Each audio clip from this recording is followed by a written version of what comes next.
Welcome back to my channel. Ito na naman si Inday Bagat, ang iyong Chagalicious, Yamalicious, Open-Minded Vlog. And for today's video, ang pag-usapan natin ay tungkol sa tanong ni Dodong na kung saan bakit daw dinudugo yung jowa niya pag nilato-lato niya. At ang sabi niya, bakit ba Inday na dinudugo siya na hindi naman ito yung unang karanasan niya? So sa tuwing kami daw ay naglato-lato, siya ay dinudugo at hindi ko alam kung ano pong rason. So gusto ko pong malaman yung rason. Sana ma-advisean nyo po ako. So Dodong, sana nanood ka sa video ko na to na Dodong. At disclaimer lang Dodong, ako po ay hindi isang doktor. Ako po ay hindi isang nurse. Kundi itong mga advice ko ay nakukuha ko lamang sa aking pagbabasa at pakikinig sa mga advice sa isang mga sociology, mga ganyan, no? Mga doktor sa mga ganitong bagay, no?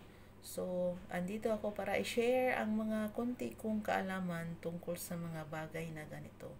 So, Dodong, unang-una po, pag mayroon pong mga babae na ganito yung nararanasan nila na sa tuwing nagbakbakan, sa tuwing nag-happy sila sa kanilang buhay, ay may karanasan na dinudugo. Ang una po niyan ay dahil po hindi po siya masyadong nag-lubricate. Hindi po siya masyadong nag-oil, hindi po siya masyadong basa, no? So, dry po si Inday Dodong. So, meaning po niyan Dodong, may pagkukulang ka sa inyong bakbakan. May pagkukulang ka sa panahon na kayo ay nag-happy. Yung actions mo, yung mga moves mo na akala mo ay nasisiyahan, si Inday ay hindi sapat, no? Hindi sapat para maka-feel siya ng basa, no? Para magbasa. Alam niyo yung magbasa, na hindi siya mag-dry doon. Kasi once po kasi na wala siyang gaanong lubrication, wala siyang gaanong dulas, no? Wala siyang gaanong ma-feel na naanuhan siya, naligayahan siya.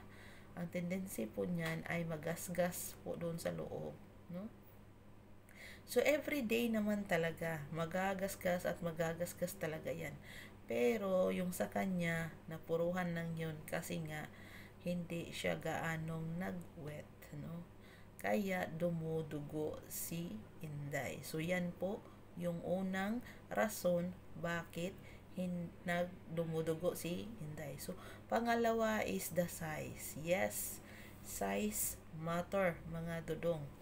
Once po na sobrang laki ng inyo at lalong-lalo na hindi pa handa na pasukin mo yung kuweba at hindi mo pa siya masyadong nalagyan ng tubig, hindi mo pa siya masyadong prepared, pero gusto mo nang ipasok ang saging na yon. So ano nga ba yung mangyayari? Maka-feel po ng pain ang isang babae. Makaka-feel po siya ng sakit pero ayaw niya namang sabihin. Kaya doon nyo na makikita na pag nalabas na ang sandata, nilabas mo na yung saging, ay may kasamang dugo, no? Yes. So pangatlo po ay yung posisyon na ginagawa ninyo. Yung posisyon na kung saan hindi komportable ang isang babae at napaka-rush ng mga galaw mo Dodong. So once po na napaka-rush mong gumalaw doon, ni hindi ka man lang nag-atubili na gawin yan sa isang babae, no? Yung hindi siya komportable pero pinagbigyan ka lang dahil nga ikaw ay adventurous na tao, no? At no choice siya kundi pagbigyan ang hilig mo Dodong. So, inaano niya na lang yung sakit. Kinikimkim niya na lang yung sakit. So, isa din yan sa mga rason na kung saan may kasamang dugo pag naglato-lato kayo. So, I just want to share my experience regarding about this one na mayroon talagang dugo na kasama pag kayo ay naglato-lato. Lalo na especially sa mga OFW na matagal nang hindi nakatikim. Yes. At first night nila, yung mga first night, unang pagkikita nila. Meron kasing OFW, no? Based sa aking experience na nasanay na kami na mag-isa, nasanay na kami na magkamay. So once po na parang same sa akin, sometimes 3 years, sometimes 2 years ako uuwi. So same sa akin, no? So unang kita namin parang hindi ako ready. Parang gusto ko ng tapos yung partner ko hindi naman marunong. Hindi naman siya marunong na hindi siya nagtatanong kung ano ba yung gusto ko, ano ba yung hilig ko, kung saan ba ako, parang hindi namin kilala yung isa't isa. Para bang, kasi malayo kayo eh. So parang nag-anuhan kayo na hindi na niya lubos kilala yung katawan mo at ikaw din parang hindi mo kilala yung katawan niya. So wala na kayong parang walang gaanong connection sa isa't isa, no? So once na nag-ano na kayo, no, sa unang gabi, no, unang gabi ninyo, maka-fail ka talaga ng pain kasi same ko, nasanay ako sa pagkakamay. Yes, it's a true story based on my experience at gusto ko lang tong i-share sa inyo. Nasanay na ako sa pagkakamay, nasanay na ako na yung utak ko tumatakbo dun sa mga pinapanood ko. So kung once na parang real life na pala na i-apply sa sarili ko, ang hirap pala siya i-absorb.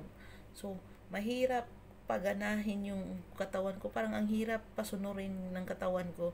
Kasi nga, nasanay na ako na yung mga ginagawa ko na walang tao. Na wala bang tulong galing sa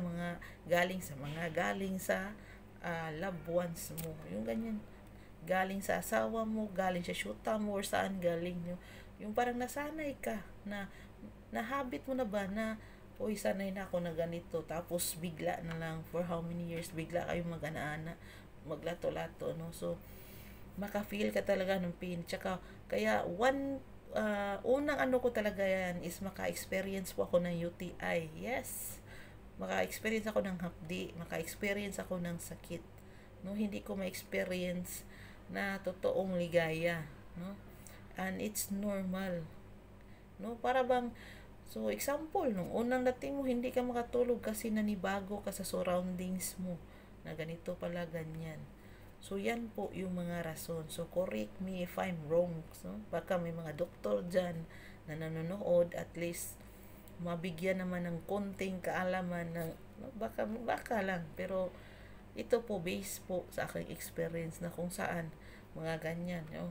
So lalong lalo pa, no, lalong lalo pa na unang mo, tapos yung yung tuwad posisyon na yon. So doon talaga may kasama talagang may kasama may kasamang jogo, no? So red spot, mga ganyan, pero hindi mo naman siya monthly period, kundi siya dahil doon nga hindi pa handa yung katawan mo, hindi ka ready, kulang ka sa mga pagbabasa, kulang ka sa role play, kulang ka sa yung pagana sa utak mo. So ang experience ko, alam mo kung ano yung ginagawa ko para naman mag-cooperate yung katawan ko, is nanonood po ako. While my partner is doing something, nanonood din ako in my mobile para lang sumusunod yung katawan ko, kasi hindi nga siya sumusunod. Hindi, parang nanibago kasi siya, parang hindi niya kilala yon, parang unfamiliar sa kanya, parang hindi na siya yung mga ganyan, no? May pagbabago. Yun po yung rason kung sometimes, lalo ng mga OFW, na pagdating sa lato-lato, no, parang hindi kami yung mga, depende siguro may mga babae na pagdating sa mga ganyan ay mas sila, depende siguro, no? Basta sa akin, I'm just sharing my experience na pag malayo ako tapos nasanay na ako sa pagkakamay, ay hindi, at personal na talaga, ang hirap maki-operate, ang hirap makisama, no? So share naman kayo ng experience ninyo. Kung ano ba yun. So, sana napanood ito ni Dodong. Thank you!